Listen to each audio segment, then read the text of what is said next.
Hello and welcome back to another episode of Menopause from a Man. Today we have a really fun episode.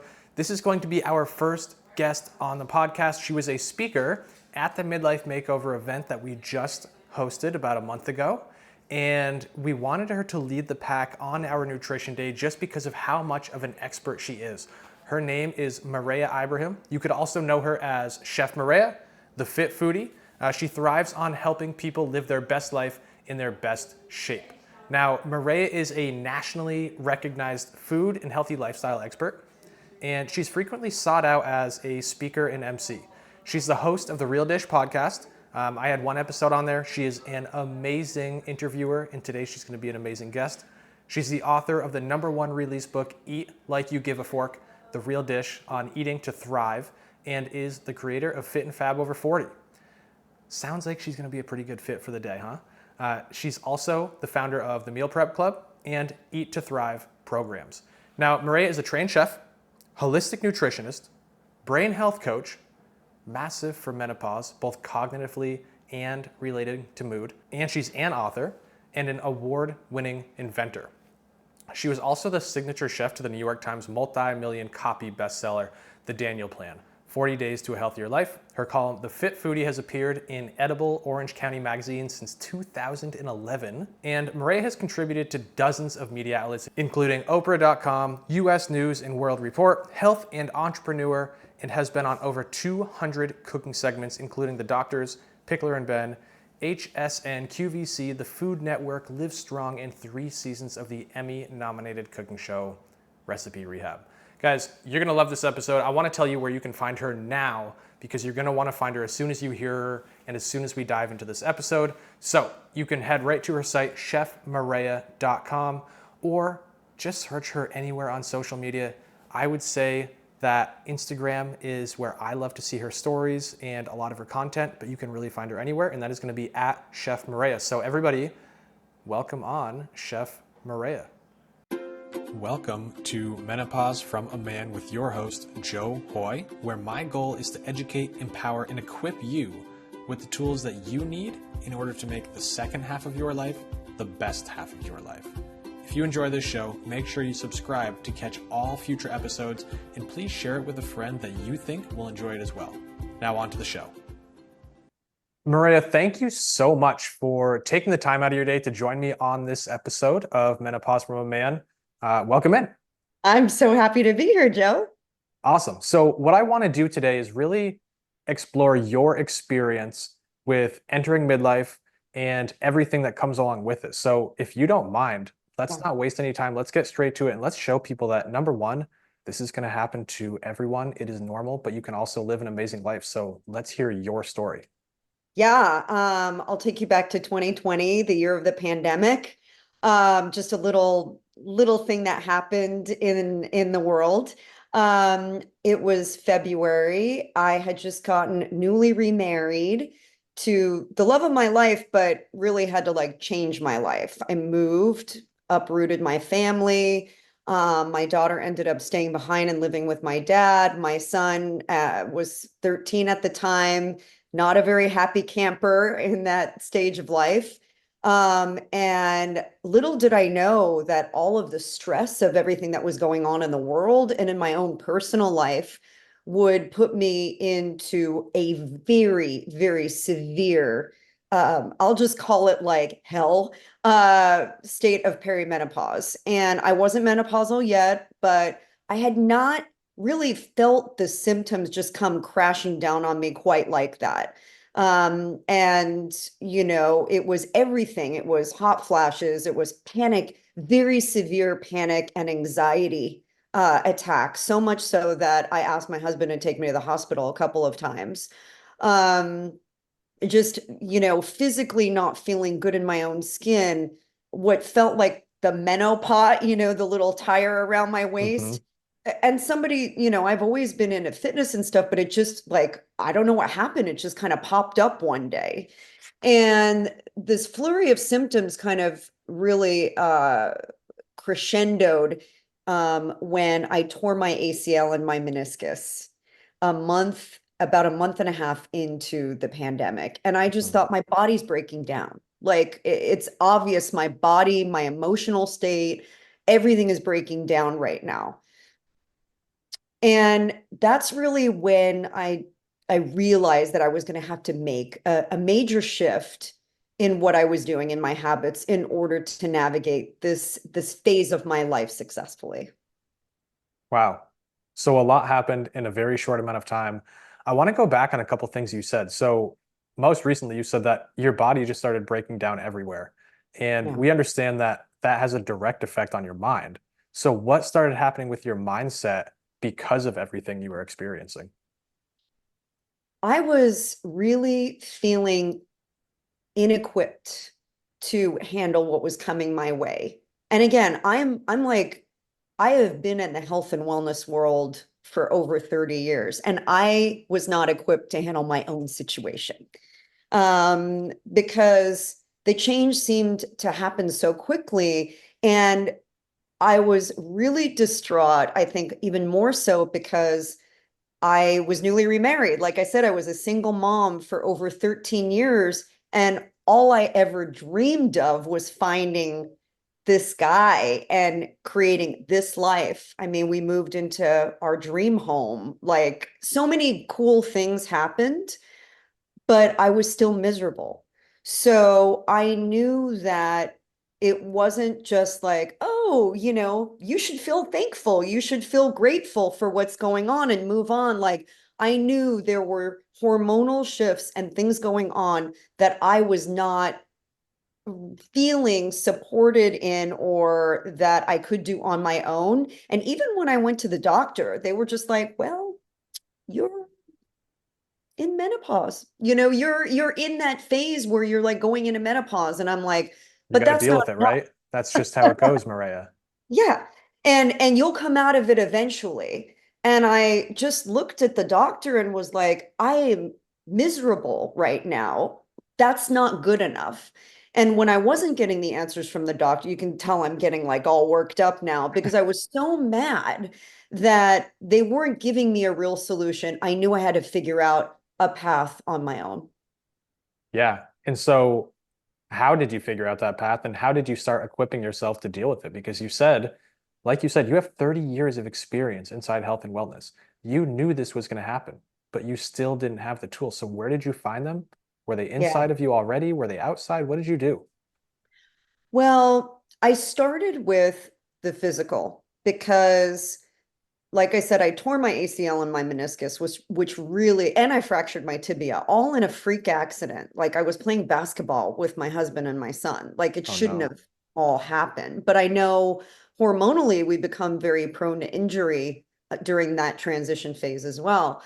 So I started with the physical and just rehabbing because I opted out of surgery. I decided at that time that I didn't want to go through a full ACL surgery because that would have put me out for like a year and a half. And Mhm. it's not even guaranteed. So I decided to really look into holistic ways to heal from major like injury. And I spoke to a lot of friends and read a lot and just did my own reconnaissance. I had my own reconnaissance mission really to kind of rehab myself. And in that, I discovered that weightlifting, which I was really scared of doing because I thought it would like hurt me more, I actually found out that that could help heal me. Mhm. So I did my own physical therapy. I did a combination of yoga and, what you would basically go to a physical therapist to do, stretching and icing and Yep. using heat. And slowly but surely, my strength really started to come back. And I really got into weightlifting and realized that I could kind of like unlock this new character, so to speak, of strength. And the crazy part that happened was the more I lifted, the better I felt emotionally. So I would lift and I would feel endorphins and, dopamine, I guess, a dopamine surge that I hadn't felt before. And I started following a woman online. Her name is Melissa Neal. And it's so cool because now we're like sisters from another mister and we work together on different projects. But she was like the only bodybuilder that I could find online that was posting videos about her journey after 50. And I started taking her advice, and within a year, I was training for my first bodybuilding competition. Yeah, I just want to get into that because we just went from hearing about Mareya that was broken down mentally and physically to falling in love with the gym and realizing, hey, strength training is not going to hurt me more. It's actually going to make me better. It's going to make Yeah. me better in my mind. And then you just said something that I wanted to dive into. What did you just say you did? I did my first bodybuilding competition at 53. And how'd you do? I placed in the top five. And I only trained for 12 weeks.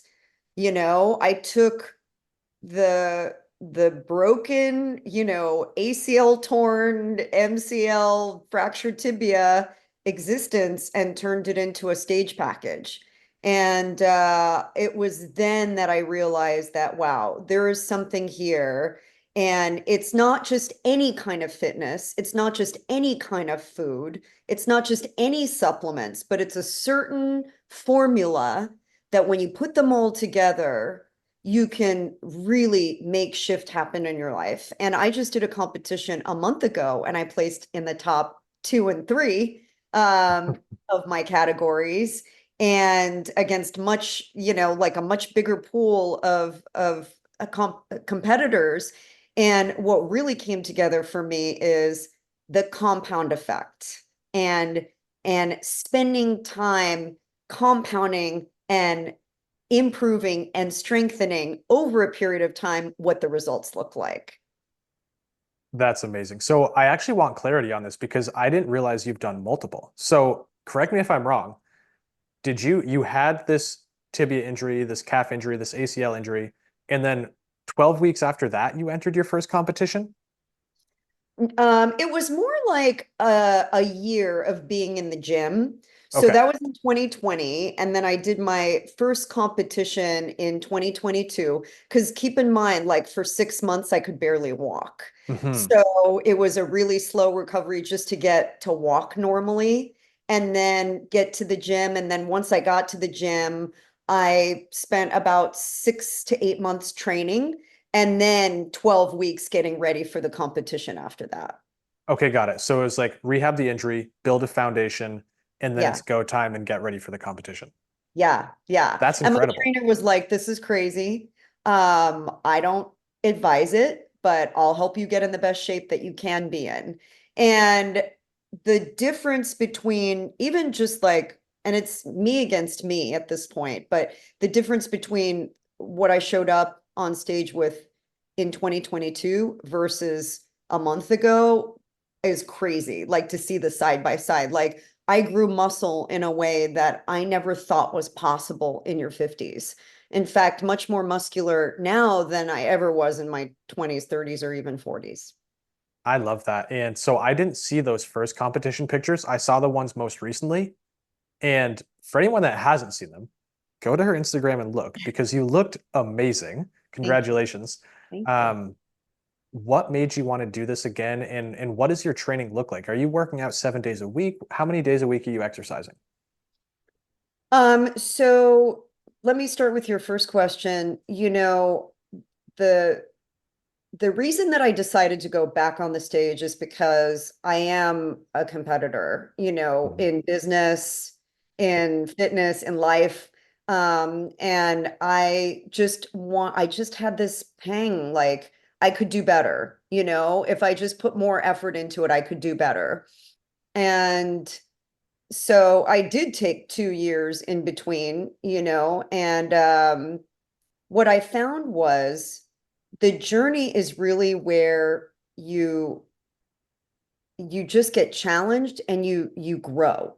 And that growth, it's nothing that you can get from a pill or a prescription or somebody explaining their journey to you and you being like, wow, that's really cool. You have to live it. You have to be in your body experiencing it. And I feel like after going through what I did, I could do. So these things are very transferable to other aspects of life, whether you're raising a family or or thinking about, starting a business or growing your business, whatever it is. Um, and so, how it looked different. Well, I had to really learn how to eat differently. Eating, Hmm. the food part is the biggest part. It's the biggest change that you'll make. I think it comprises like 90 to 95% of the change. Your training might get tweaked slightly, but really, like, I had a coach, and from week to week, the thing that stayed consistent was the exercise. The thing that changed dramatically was the food. And so, no longer was I like, oh, I'll just kind of like eat when I feel like it. It's no, you eat 5 times a day. You're eating high protein, you're eating very specific types of lean protein and carbs that are conducive to your particular need. So like as a bikini athlete, my needs look very different than somebody who's maybe a figure athlete, or even wellness, where they tend to have larger muscles. So, and my height too, I'm all of 5 feet nothing. So, like my height, my age, all those things, it changes. So that's where I can't stress enough, like it's never a one size fits all in terms of your macros and your caloric need, but it's always about getting good protein, getting lots of veggies, getting, clean carbs and lots of hydration. So there are constant things that work for everybody. I hope everyone knows this. You just shared so much gold inside of this. And so, number one, I love the gym analogies for life and for business and for anything else. The analogy I like to use is that how much can you squat, Maria? About 160 pounds. Number one, that's amazing. 60 to 180. I love that. So I'll bet you when you started, 100 pounds felt heavy, right? Oh, I couldn't do 100 pounds. When Exactly, but now you when I can. first started, Joe, I couldn't even squat with no weight because of Hmm. the pain in my knee. So I started with two 10-pound weights and literally like can out squat, guys. So it's crazy to see like how, and that's what I meant by compound strength. And I don't even know if that's the right word, but just over time, where you started and where you end up. And it's not even about that. It's just like feeling strong, I mean, I want to age well. I want to not fall and break and have osteoporosis take over. We know that muscle is the longevity organ. Like it's just so important to be able to know I can carry my own groceries in. I can lift things off the ground. That to me is functional wellness, whether I ever get on a stage or not. Yeah. And that muscle is going to help you do that into your 60s, your 70s, your 80s. The analogy I like, though, is that 100 pounds used to be impossible to you. And Yeah. 100 pounds didn't get any lighter. You just got better. And so that's the same thing for everything else. Life doesn't get easier. You just get better. But the other big thing that you said is you're 5 feet tall Yeah. and you are the fit foodie. So you know a thing or two about this. Can you tell everybody how many calories you eat on a day-to-day basis when you are maintaining? Yeah, so my maintenance calories about 1600 to 1800 calories. Um, and I definitely find that if I eat less than that, my metabolism really starts to slow down. It's kind of crazy. And Joe, I had to work up to that Yeah. because I what I really didn't realize, again, it's like one of those things where like, yes, I teach people how to eat better, but I never really thought about your BMR and what it takes to actually maintain like I did when I started on this journey. Mhm. And so I really wasn't eating enough. I was eating more like between 12 and 1400 calories, and it doesn't seem like a lot, but when you're not eating a lot, taking away 250 to 500 calories is a lot, you know? That's like a full meal. Sometimes, it's a good 2 snacks, that's for sure. So I really pay attention to that. And And but I do incorporate fasting also. And I found that really calculated intermittent fasting helps as well. So it's kind of a combination of these things that I feel like have worked because digestion really does take a toll on your body. It takes Mhm. a lot of energy and a lot of work. So sometimes I will spend, and I don't do it every day, but 2 days of intermittent fasting really does make a difference for me. Sometimes I'll do three. And, that coupled with more calories some days helps as well. So you want to vary things up a little bit in order to flex your metabolism and get it used to like some days I eat more and some days I eat less, but it all balances out. I like that. And at the end of the week, you're always hitting this certain amount of calories, Yeah. I'm sure. So Yeah. I love that. In the like, you're 5 feet tall. You are really a small person that has a lot of muscle. And Yeah. from the ladies we work with, I see because I talk to so many, the average is probably 5'3", 5'4", 5'5", and they're eating, gosh, 800, 1,000, 1,200 calories, and they're not losing weight.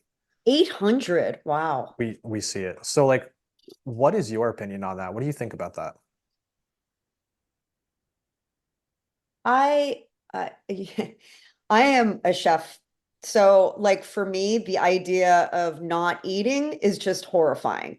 It's like you are missing out on one of God's greatest gifts to us, and that is to enjoy good food and do it with other people and feel that strength. Like I'll tell you, if I go to the gym, and I know this now because I've tested myself, if go to the gym and I haven't eaten enough calories, I will not have a good lift. I just won't feel powerful, Mhm. So I'm one of those people like I can't go to the gym first thing in the morning and lift like some people do. I need some food in me first. Yeah. And I've tried it. I've tried all types of different routines, different times of the day. And you have to find what works for you. But like, I Mhm. just happen to be one of those people, maybe because I am on the smaller side. I need to have a good at least 500 to 800 calories in me before I can actually go and lift.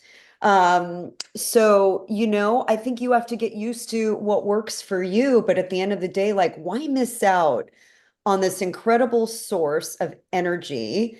We need food in order to, prevent disease, build our muscle mass. We need it for all these functional things too. So if you're not getting enough, you're just kind of robbing your body. It's like people who don't invest in in themselves for the future. It's like if you don't save money for a rainy day, like you have to invest in your own muscle to be able to help take care of you. And like you, Joe, I have a podcast as well, and I interviewed a trainer. He's a power lifter, and one day he woke up with a crippling disease, and he was in the hospital for over 2 months, and he lost like 80 pounds. Had he not had that muscle on him, he would have died. Mhm. So it's almost like that muscle is your insurance policy in a way, like God forbid something happens, you need that muscle in order to,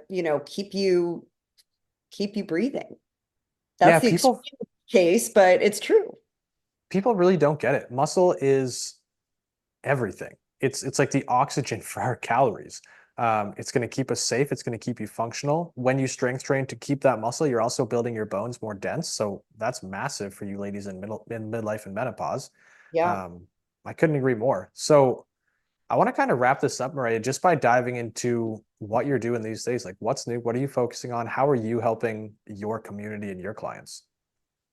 Well, about a year ago, I sold my product business called Eat Cleaner. I invented a line of products with my dad for cleansing your fruits and vegetables, removing pesticide residues, waxes, bacteria, because while it's important that we eat this very, high energy type of food, the chemicals that are on it can really sabotage our efforts to get healthy. So, pesticides are obesogens. And so if you're having a problem losing weight, you have to kind of look to your environment as well. So I sold that product business, and now I'm really focused on my podcast, products, and services that help people live their best fit life. And I call it living in your best shape. So, and Mhm. shape is an acronym for your soul health, your heart health, your appetite,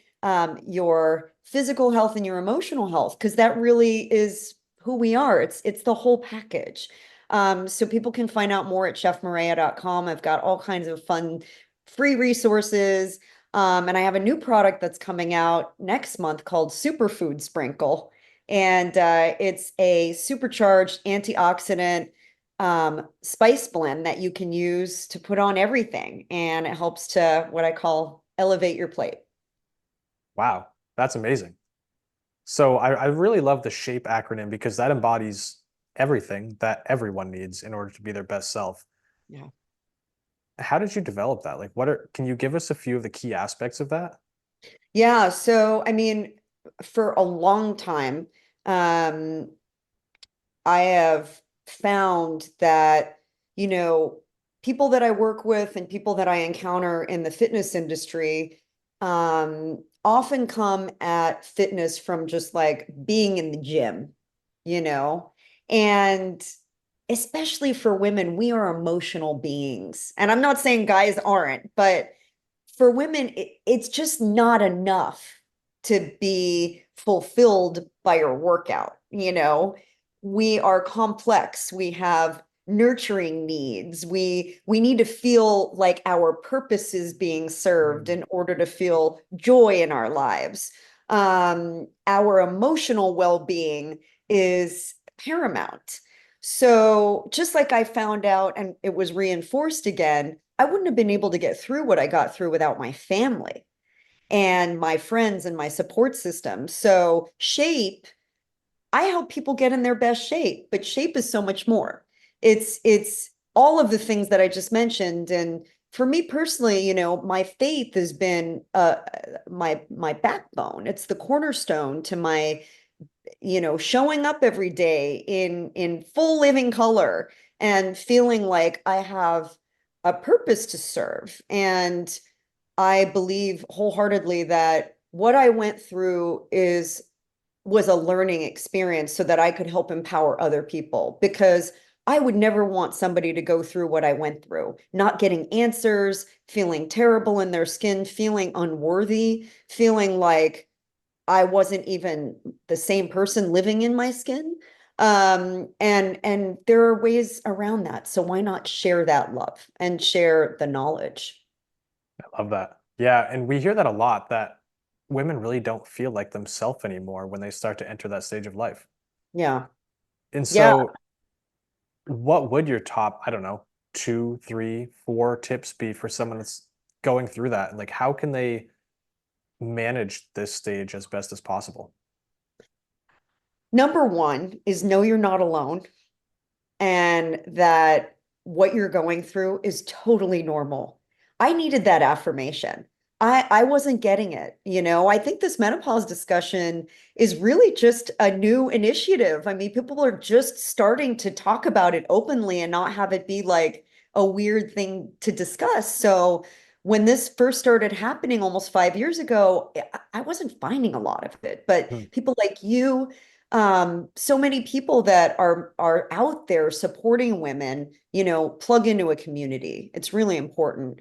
Number two, you got to change the way you eat and exercise. I mean, it's not enough to be a cardio bunny. You know, it's not enough to just get your calories in, you know. It's just not. So changing those habits and really and getting into a better, more efficient way to exercise, and a more supportive way for growing muscle to eat is really, really critical. I think number three, hydration. I've got my water here. It's got raw apple cider vinegar in it. I've been drinking this since the beginning of time. No, Mhm. you know, really like hydration is so incredibly important, maybe even more important than food in some ways. But I found that keeping your cells and yourself hydrated helps to create a much more efficient body. and watching out for the things that dehydrate you, like alcohol and excessive caffeine. I had to give alcohol up for the most part. I don't really miss it. I found lots of ways to enjoy my life alcohol free, and I'm sharing a lot of that on socials now and coming up with different recipes and ways for people to not feel like stigmatized by not drinking anymore. And then, the last thing I would say is don't be so hard on yourself. Hmm. Like if you look in the mirror and one day you just don't feel good, remember that you were created and you're always loved and you're a miracle. You're a walking miracle. The fact that you're just here is not by chance, it's by grace. So it's okay to have a bad day. Put your shoes on, put some headphones on, listen to something inspiring like this podcast, and go walk it off. There is nothing that a step in the right direction won't do for your mental and physical well-being. And that's kind of like just my motto for life. Wow. We're going to wrap it up right now because those tips are amazing. Number one, I love that you are trying to normalize the no alcohol thing. I'm Mm, kind of the same way as you. I will have a drink on occasion, but it's really, really limited. yeah, And you're right. Every single person is amazing, no matter of who they are, what they're going through. Our bodies alone are amazing. Like yeah. they can withstand some crazy stuff. And ladies, I'm looking at you specifically. You're stronger than me in my group of people. So, yeah, I mean, just love yourself and be thankful for everything your body does for you. I already plugged you in the beginning. I shared where everybody can find you. But again, do you mind telling everybody where the best places to spend some time with you would be? Yeah, yeah, you can find me at chefmareya.com. I mostly hang out on social media at Instagram and um, Facebook, still Facebook. But Instagram is where I spend the most time. I share a lot on my stories, just kind of like the behind the scenes. And so I encourage people to just kind of come along for the ride, but go to chefmareya.com to find all the free resources and get on my mailing list because that's really where I, kind of get into the nitty gritty of a lot of these tactical things. But at the end of the day, I just want to encourage people to take a step. Joe, I feel like oftentimes the first step is the scariest, but you can't tell your story, your journey, unless you start, And so if you start and you just keep with it, then you'll be able to look back and go, look at how far I've come. That's it. You just got to start. Mareya, Yeah. thank you so much. All of that information is going to be in the show notes. So I will make sure we get a link to your mailing list, your Instagram, your website. Everything will be there for everyone. Mareya, thank you so much. Thank you, Joe. Thank you for listening to another episode of Menopause from a Man. I hope you liked this episode. If you did, I need you to do two favors for me. Number one, rate and review the show. That's going to help me get other amazing guests on the show that can help you become better in any way that you want in midlife and beyond. And also, share this with a friend that you know needs to hear it. And if you can do those two things for me, that's going to allow me to keep producing this show for you, get an episode out every single week or more if we get to that point. And I look forward to seeing you on the next one. Thanks again. Bye. I just wanted to thank you for tuning into today's episode. I hope you really enjoyed the conversation and found it valuable. Now, please do not forget to subscribe to this show and leave me a review. It's going to help with two things. Number one, reach more women so that we can change more lives, as well as help us to get amazing guests onto the show to help change your life in a bigger and better way. Be sure to check out the show notes for any special offers from myself and Hoye Fit. And until next time, stay healthy and keep thriving.